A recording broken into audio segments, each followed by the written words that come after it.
Assalamualaikum warahmatullahi wabarakatuh. Perkenalkan kami dari kelompok 10 dari Matkul Sistem Informasi Manajemen.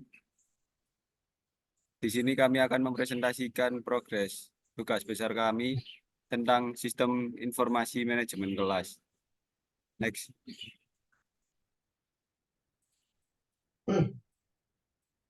Sebelum kami memulai presentasi, izinkan kami memperkenalkan diri kami terlebih dahulu. Yang pertama dari saya sendiri, Ikhwanul Kirom dengan NPM 22118. Kemudian ada saya Ragadika Saputra dengan PM 22108.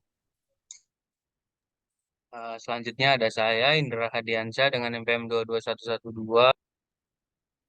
Kemudian ada saya, Roy Setiawan dengan NPM 22145.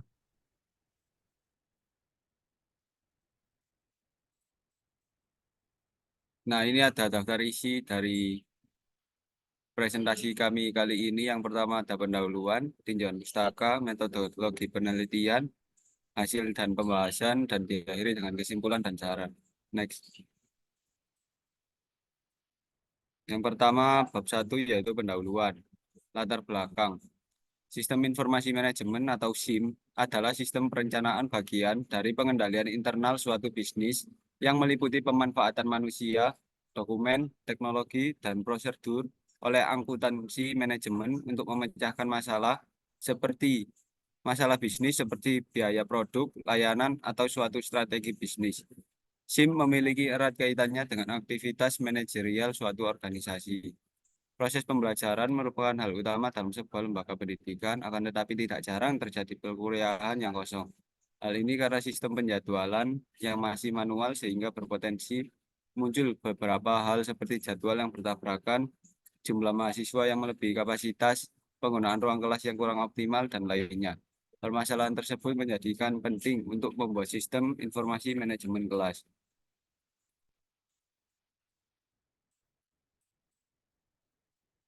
Berikut ada rumusan masalah dari penelitian kami, yaitu yang pertama, bagaimana peran sistem informasi manajemen kelas dalam meningkatkan efisiensi perkuliahan. Yang kedua, bagaimana cara sebuah sistem informasi manajemen kelas dapat mengelola data mahasiswa dengan baik.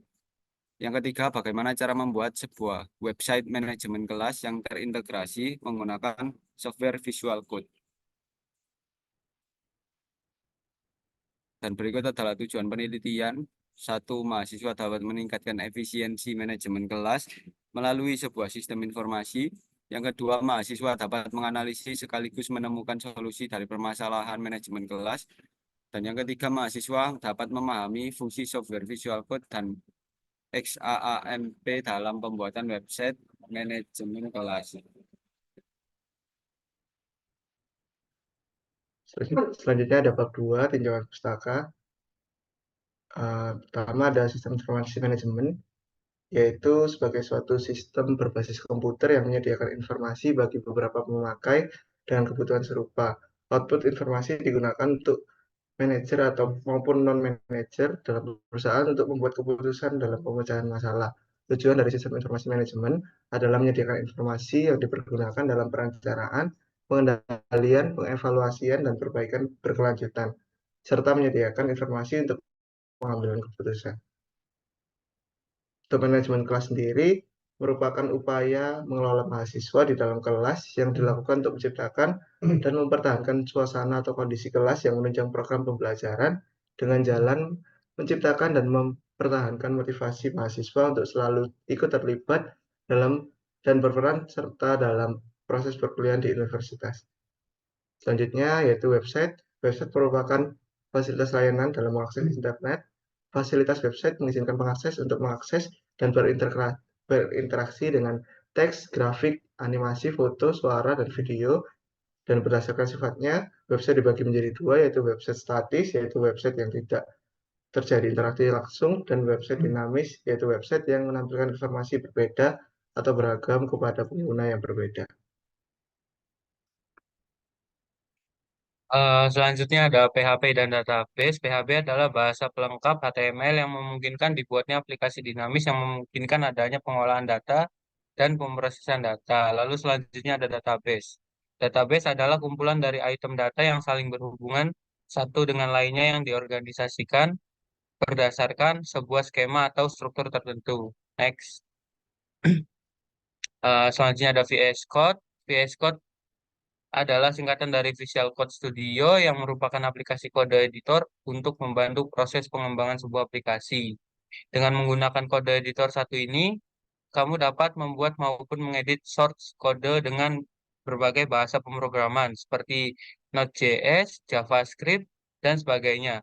VS Code bahkan juga mendukung bahasa lain seperti Python, Java, PHP, dan .NET.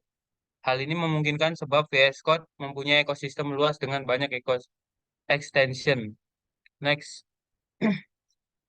Selanjutnya ada XAMPP. XAMPP adalah sebuah software web server Apache yang di dalamnya sudah tersedia database server MySQL dan dapat mendukung pemrograman PHP. XAMPP merupakan software yang mudah digunakan, gratis, dan mendukung instalasi di Linux dan Windows. Keuntungan lainnya adalah cuman menginstal satu kali sudah tersedia Apache Web Server, MySQL Database Server, PHP Support, yaitu PHP 4 dan PHP 5, dan beberapa modul lainnya.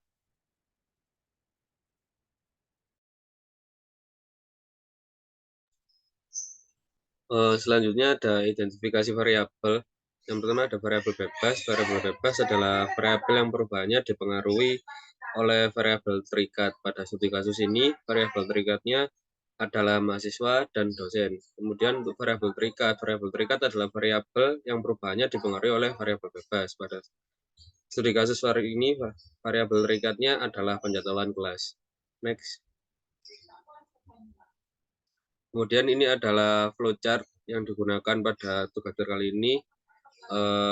Dimulai dari studi literatur, kemudian di lapangan, dilakukan rumusan masalah, tujuan perancangan dan variabel dan kebutuhan sistem, kemudian ada perancangan sistem menggunakan data flow diagram, kemudian ada pembuatan coding, terus terdapat perubahan di sini, jika iya kembali ke perancangan sistem, jika tidak lanjut ke hasil rancangan sistem, kemudian lanjut analisis sistem dan fungsi sistem sudah sesuai atau belum. Jika sudah, maka sistem informasi sistem kelas, kemudian dilanjutkan kesimpulan dan saran, dan selesai. Langsung next. Kemudian ada data flow diagram. Di sini ada 3 entitas, yaitu pegawai, mahasiswa, dan ketua KPK. Kemudian ada 4 proses, ada data master. Ada data master ini semua data dikumpulkan. Kemudian ada proses pembuatan jadwal, kemudian ada proses pemilihan jadwal, dan ada proses pelaporan. Kemudian ada data yang diinputkan di sini, ada data jam kuliah, mata kuliah, data dosen, data ruangan, tahun akademik, jadwal mahasiswa, dan jadwal mahasiswa. Next. Kemudian ini adalah progres dari website dari tugas besar kelompok kami. Di sini kita sudah membuat tampilan untuk halaman loginnya. Oke, next. Baik, sekian presentasi pemaparan progres tugas besar kelompok kami. Terima kasih. Mohon maaf apabila ada salah kata. Assalamualaikum warahmatullahi wabarakatuh.